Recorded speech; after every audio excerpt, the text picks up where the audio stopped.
Hey guys, it's Courtney and welcome to the final day of the coloring series where we're going to be pulling out some items from our stash that we probably already have to add some color to our stamped images.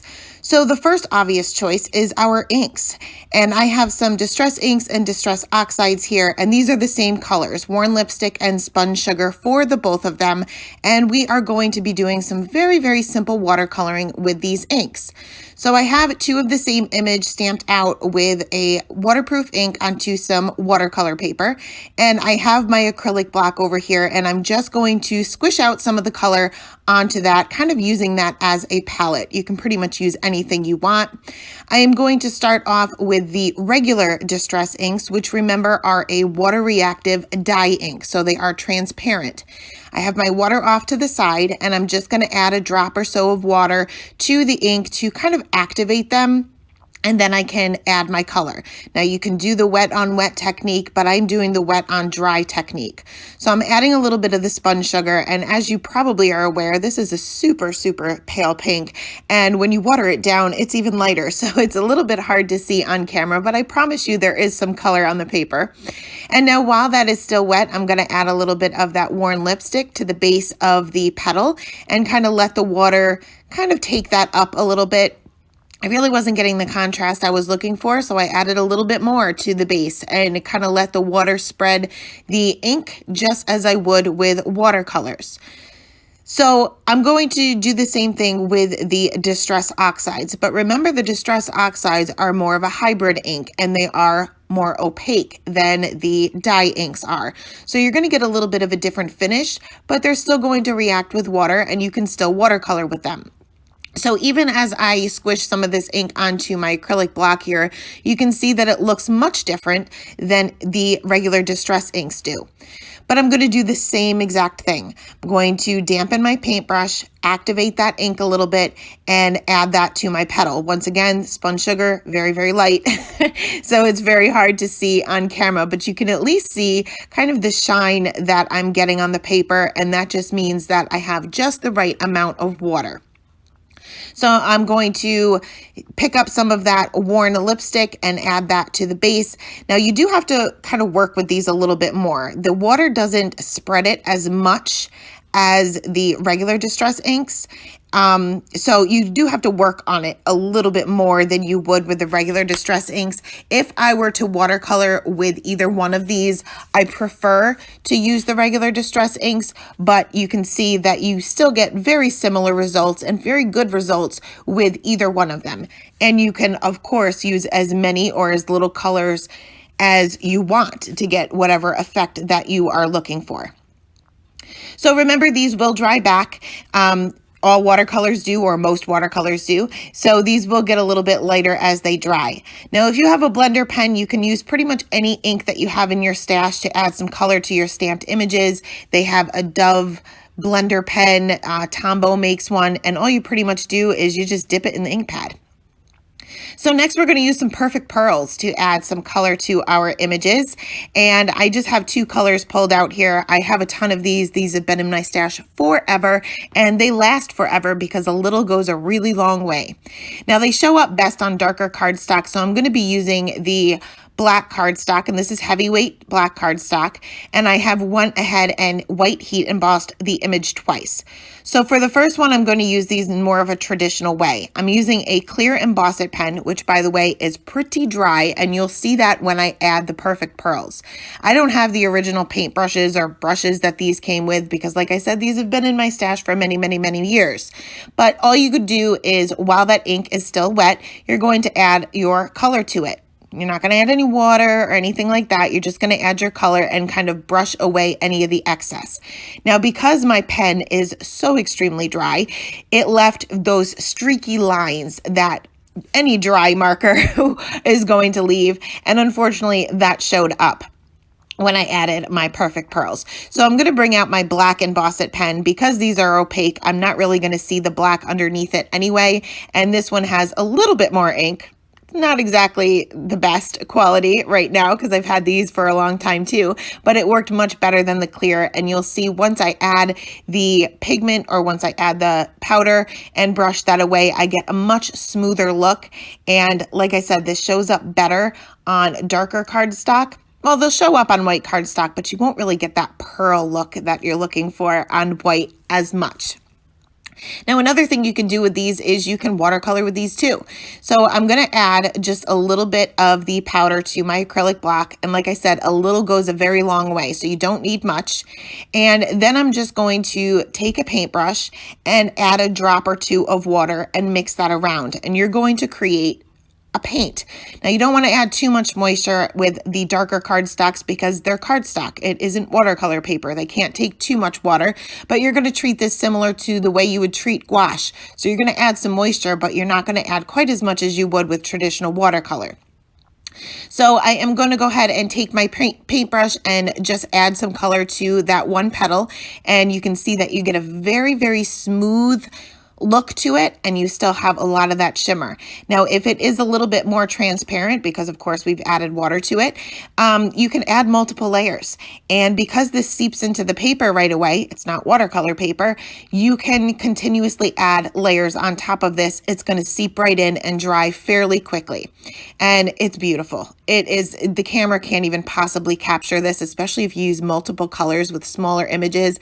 It's so, so pretty. I love the shimmer that the Perfect Pearls leave behind with or without water.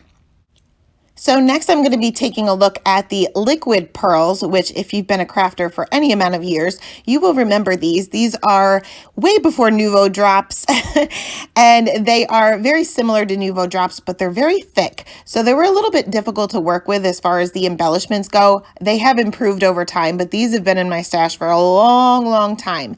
And they're basically paint. They're a very thick paint, but they do react with water, so I can use these as a paint.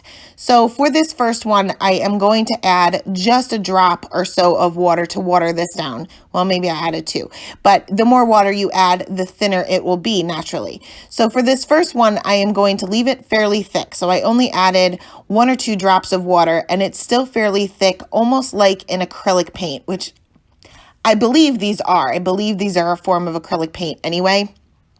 And I'm going to go ahead and paint my flower. Once again, I white heat emboss this onto some black cardstock just because I love the look of pearl on darker cardstock. But you can see that it is a little bit streaky because it is thicker. So I'm going to add a couple more drops and water this down even more and make a very loose paint and color this next one or paint this next one. And you can see that I get a much smoother look. I still have all of the pearl look to it. I still have all of the color, but it's a little bit easier to work with and it's more like a watercolor.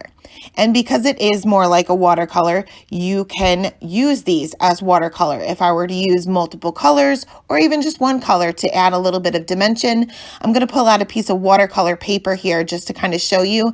It goes on beautifully and I can get a nice gradient there. Of course, I don't have a whole lot of water on my brush.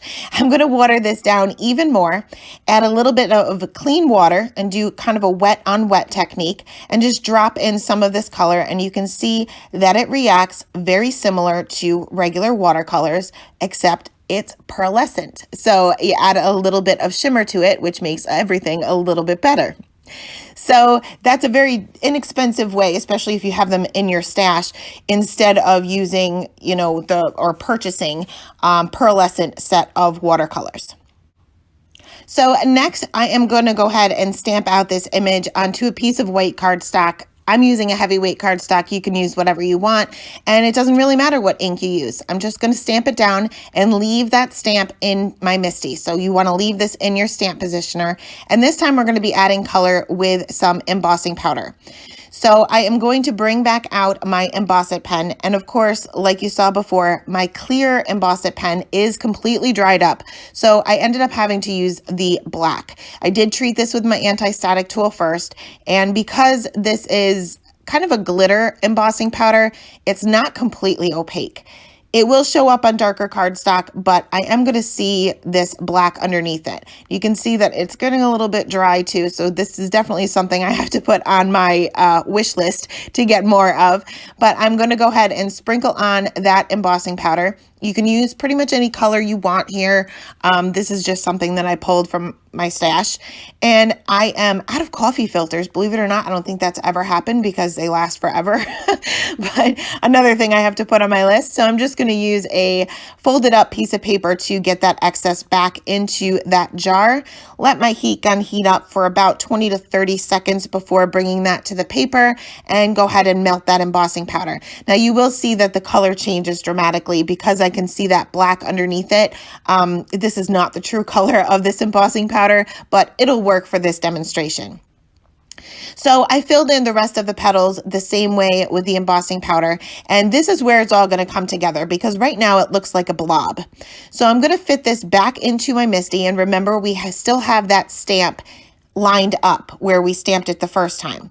And this time I'm going to stamp with Versamark ink. You can use black embossing powder for this too, and I would have had it not turned out so dark, but this time I'm going to use white. So I'm going to stamp that down with some Versamark ink, sprinkle on some white embossing powder, and this is going to bring back all of the lines of the image so that it actually looks like separate petals rather than one big blob.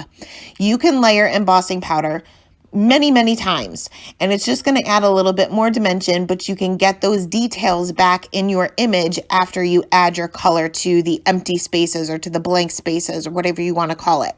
And I love this technique. I'm sure if you've watched my channel before, you've seen me do this technique many times because I just love it. So next we are going to bring out some gel pens because we probably all have gel pens in our stash. So never underestimate the gel pen. I went ahead and stamped out this same image, and for this large petal, I'm just going to color it pink. Now, when you are coloring with gel pens, you want to make sure that you're working with small little sections at a time. They do take a little bit of time to dry. However, if you go over the same area more than once, whether it's dry or still wet, you may remove some of the ink, and it's pretty much impossible to get that ink back down. So I like to work in small little sections, especially if I'm working with a large image like this. This is not something I would typically color with gel pens. I usually save these for the little tiny details or the little tiny images. They work a lot better, but I do want to just show you the bright colors that you can get and the results that you can get with these. Now, you can blend with these. It's not easy. Well, you don't get exactly the same results as you would with alcohol markers or watercolors or pencils or anything. But if you use two colors that are very similar, you do not want to go too far off from one another. You can add a little bit of that light color down like I am with the green, and then go with a little bit darker of a green and kind of mesh them together while they are still wet. So you don't want to wait till they're dry, so you have to move a little bit quickly, but they do kind of blend a little bit together, and I do have a little bit of contrast there. Now, the great thing about the gel pens is they look awesome on white cardstock, but they're also opaque. So they look amazing on any kind of darker cardstock as well. So you can pretty much use these on any color of cardstock that you have in your stash. And more than likely, you do have some gel pens in your stash too. I remember, well, I think it still is, but the adult coloring books were super popular and everybody wanted to use gel pens on them. So you may have them. The last thing I want to mention is that you don't need to have any of these fancy schmancy materials in your stash. You don't need any fancy schmancy techniques. So you can color anything solid. So I'm using Copic markers because that's all I have, but you can use Sharpies, you can use Crayola markers, you can use anything that you have and color in an image completely solid. I'm not doing any shading. I'm taking one pink and one green for this image. I'm still going to see the lines from the stamp, and it looks fine. It looks good. You put this on a card with a really pretty background, nobody's ever going to notice that you didn't do any shading.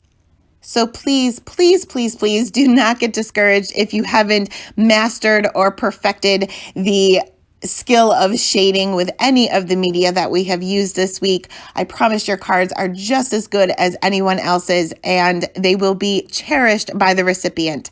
So thank you so much for joining me for the coloring series. I had a really good time, and I will be back in the next day or two with another video. Thanks, guys. Bye.